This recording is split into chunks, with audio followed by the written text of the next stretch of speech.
Hello everyone, अगर आप UGC net दिसंबर 2026 की प्रिपरेशन कर रहे हो तो ये वीडियो आपके लिए है। मैंने कोशिश की है कि मैं सारे डाउट्स को एक ही वीडियो में कवर कर दूं ताकि आपको अलग अलग वीडियोस ना देखनी पड़े। उससे पहले मेरी आप सबसे एक रिक्वेस्ट है कि आप इस वीडियो को अपने उन सब फ्रेंड्स के साथ शेयर कर दो जो यूजीसी नेट दिसंबर 2026 की प्रिपरेशन कर रहे हैं, ताकि उनकी भी कोई हेल्प हो जाए। तो चलिए बात करते हैं कि इस वीडियो में हम क्या क्या डाउट्स को कवर करने वाले हैं। सबसे पहले हम बात करेंगे कि प्रिपरेशन कैसे और कहाँ से स्टार्ट करनी है। उसके बाद कि किस किस रिसोर्सेज को आपको फॉलो करना है, कौन सी बुक फॉलो करनी है, कौन सी कोचिंग आप फॉलो कर सकते हैं। उसके बाद हम जो एक बहुत कॉमन डाउट होता है कि क्या हमें कोचिंग की नीड सच में है या हम सेल्फ स्टडी भी कर सकते हैं। उसके बाद एक डाउट है कि टाइम कैसे मैनेज करें, टाइम मैनेजमेंट कैसे होगा, स्पेशली उन लोगों के लिए जो कोई जॉब कर रहे हैं या फिर वो स्टूडेंट्स जो अभी 3rd और 4th सेमेस्टर में हैं अपने मास्टर्स के।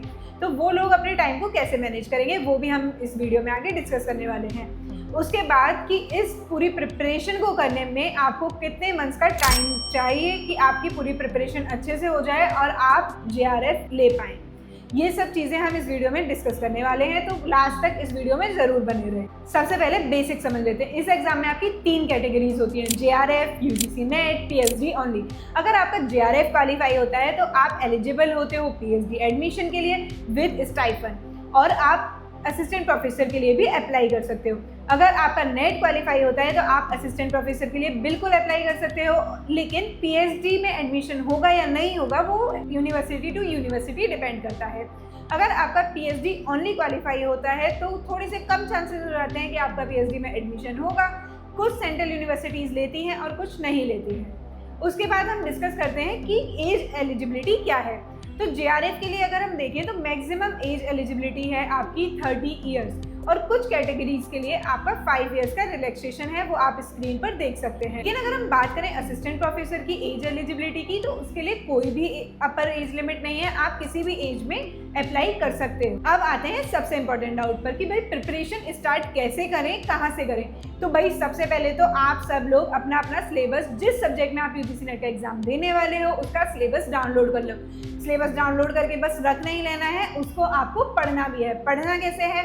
हर एक पेपर में आपकी 10 यूनिट्स हैं, पेपर 1 में भी और पेपर 2 जो आप सेलेक्ट करने वाले हो। आप उसके सिलेबस को पढ़ेंगे, पूरी 10 यूनिट्स को। आप देखेंगे कि कौन से टॉपिक्स आपको आते हैं, कौन से टॉपिक्स की आपकी बेसिक अंडरस्टैंडिंग है और कौन से टॉपिक्स आपको बिल्कुल भी नहीं आते हैं। ये पता करना बहुत इंपॉर्टेंट है। उसके बाद हम थोड़ा सा एक स्टेप आगे जाएंगे। हम देखेंगे कि प्रीवियस ईयर क्वेश्चंस, हम प्रीवियस ईयर क्वेश्चंस क्यों देख रहे हैं। प्रीवियस ईयर क्वेश्चन से हमें पता चलेगा कि किस यूनिट से कितने क्वेश्चंस आए हैं, किस यूनिट से किस टाइप का क्वेश्चन पूछा गया है, किस यूनिट से फैक्चुअल क्वेश्चंस आए हैं और किस यूनिट से बेसिक अंडरस्टैंडिंग पे क्वेश्चन आए हैं। ये सब पता करने के लिए आपको सिलेबस और PYQ को साथ साथ लेके चलना पड़ेगा।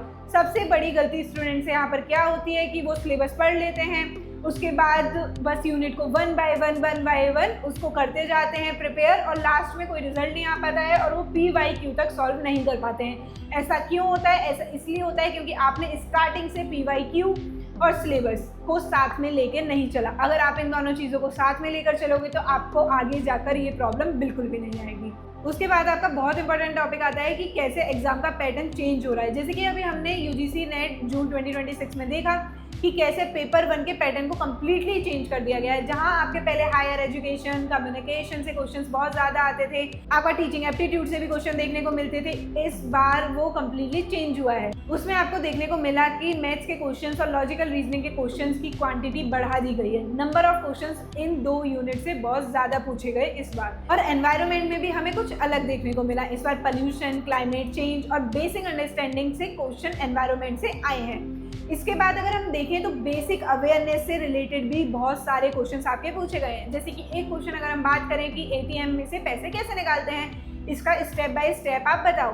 तो ये एक बहुत जनरल अवेयरनेस है, ये आपको पता होना चाहिए। ऐसे ही जनरल अवेयरनेस से अगर आपका क्वेश्चन आता है तो ये आपको कोई पढ़ाएगा नहीं, और हो सकता है कि आप पढ़ के नहीं गए हो लेकिन आपने ऑब्जर्व किया है, तो वो ऑब्जर्व और आपकी अंडरस्टैंडिंग से ये वाले क्वेश्चन सॉल्व होंगे।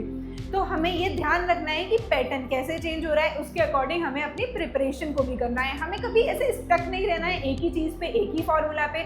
चेंजिंग पैटर्न के साथ प्रीवियस ईयर क्वेश्चंस को ध्यान में रखते हुए हमें अपनी प्रिपरेशन को करना है। अब बहुत सारे स्टूडेंट्स का डाउट आता है कि मैम हमारी तो क्वांट बहुत वीक है, हमारी तो लॉजिकल रीजनिंग बहुत वीक है, हमसे तो बनते ही नहीं है क्वेश्चंस। तो देखो अभी एक्सक्यूजेस नहीं चलने वाले हैं। अगर आपने पेपर देखा होगा या अभी आपको पेपर मिल जाएगा प्रीवियस ईयर का, तो आप देखोगे कि इस यूनिट से क्वेश्चन पूछे जा रहे हैं, तो इसका मतलब क्या है, आपको पढ़ना पड़ेगा, एक्सक्यूजेस नहीं देने हैं। आपके पास अच्छा खासा 6 मंथ्स का टाइम है। अगर आप आज से और अभी से क्वेश्चन करना स्टार्ट कर दोगे तो इतने भी हार्ड नहीं है, बिलीव मी।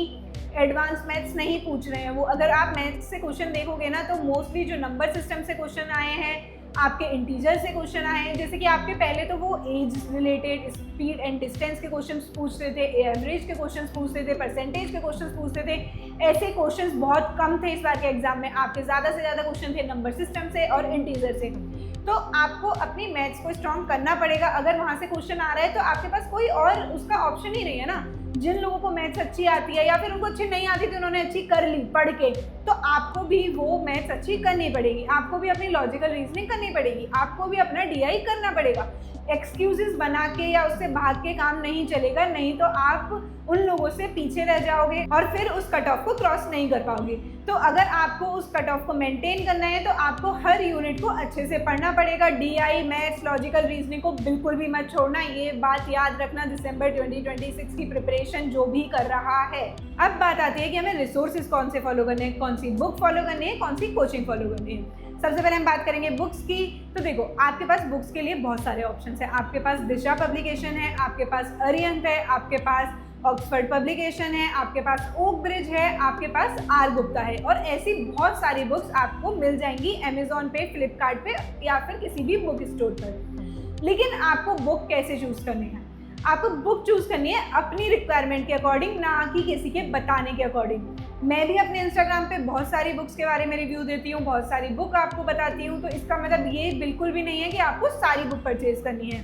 मैं जब भी किसी बुक को रिकमेंड करती हूँ तो मैं उसमें ये बताती हूँ कि उसमें ईयर वाइज क्वेश्चंस दिए गए हैं, किसी में टॉपिक वाइज क्वेश्चंस दिए गए हैं, किसी में थ्योरी पर ज़्यादा ध्यान दिया गया है, किसी में शॉर्ट नोट्स पर ज़्यादा ध्यान दिया गया है। वो सब चीज़ें मैं आपको बताती हूँ। तो आपको अपनी रिक्वायरमेंट के अकॉर्डिंग कि आपको बस क्वेश्चंस लगाने हैं तो आप क्वेश्चंस वाली बुक ढूंढो।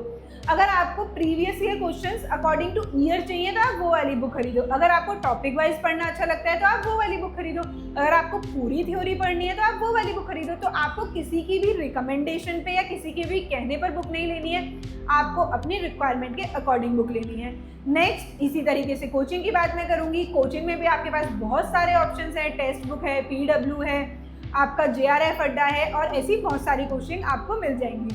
आप YouTube पर सर्च कर सकते हो। लेकिन अगर हम बात करें कि आपको चूज कौन सी कोचिंग करनी है, आपको कौन सी कोचिंग लेनी है, तो आप सबसे पहले हर एक कोचिंग के YouTube चैनल पर जाएंगे।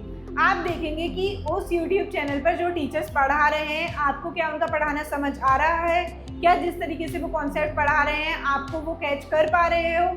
ये सब चीज़ें आपको ध्यान रखनी है। देखो मेरा पढ़ने का तरीका अलग है, आपका पढ़ने का तरीका अलग है।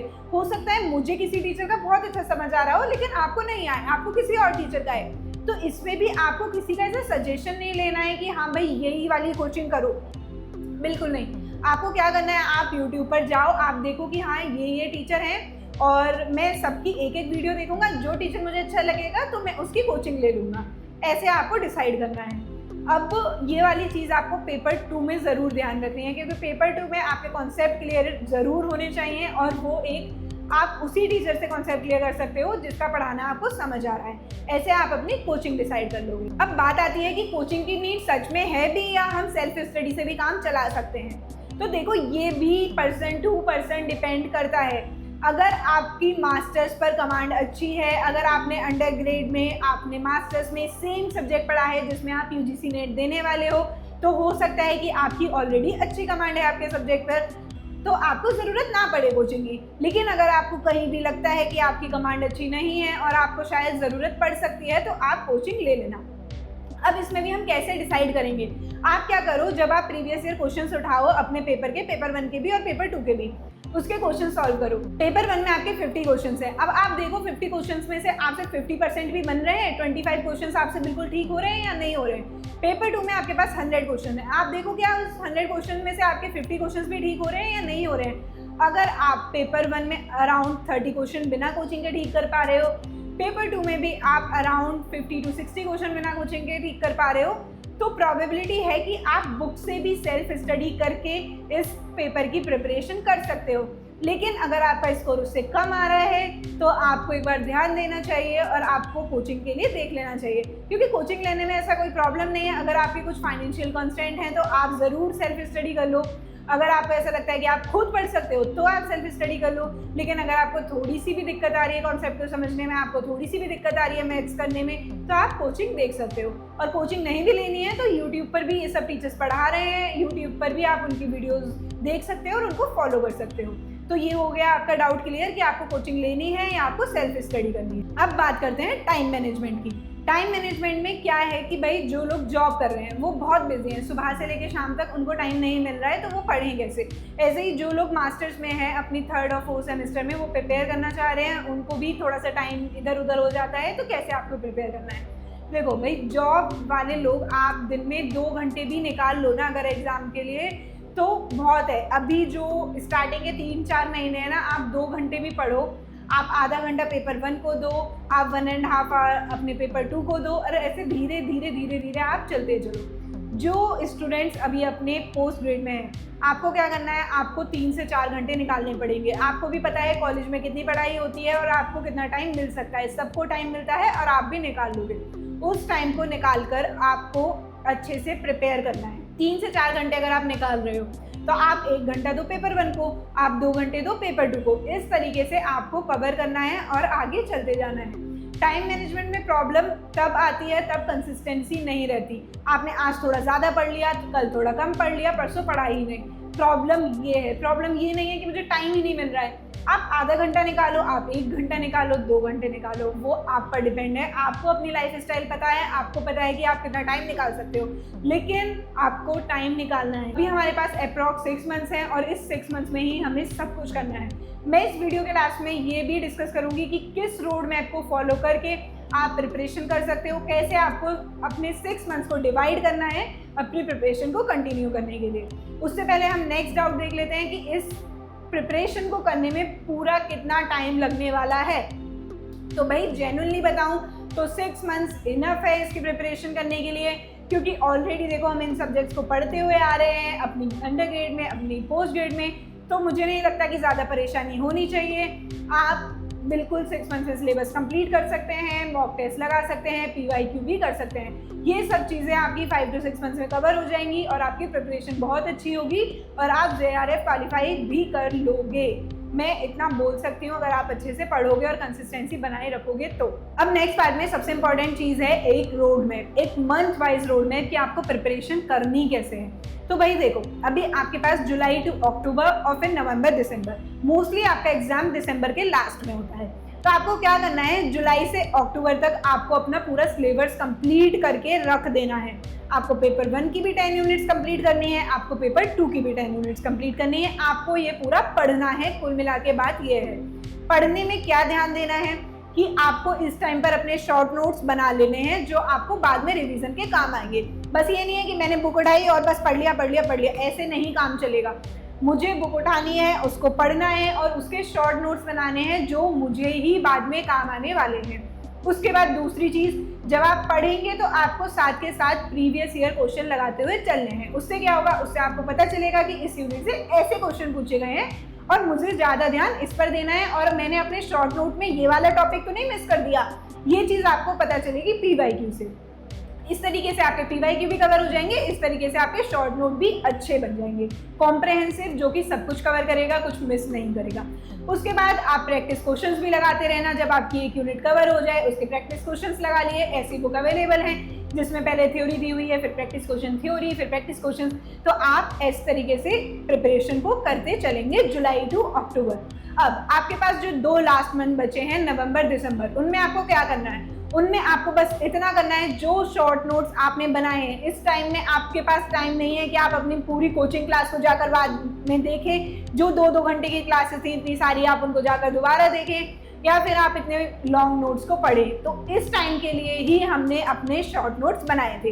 अब आपको वो शॉर्ट नोट्स उठाने हैं, उनको पढ़ना है और साथ साथ मॉक टेस्ट जरूर लगाने हैं। मॉक टेस्ट से 2 चीज़ें होंगी। पहला, आपको पता चलेगा कि किस एरिया में आपने पढ़ाई कम की है, क्या आपका वीक पॉइंट्स है और क्या आपको उसको सुधारने की ज़रूरत है।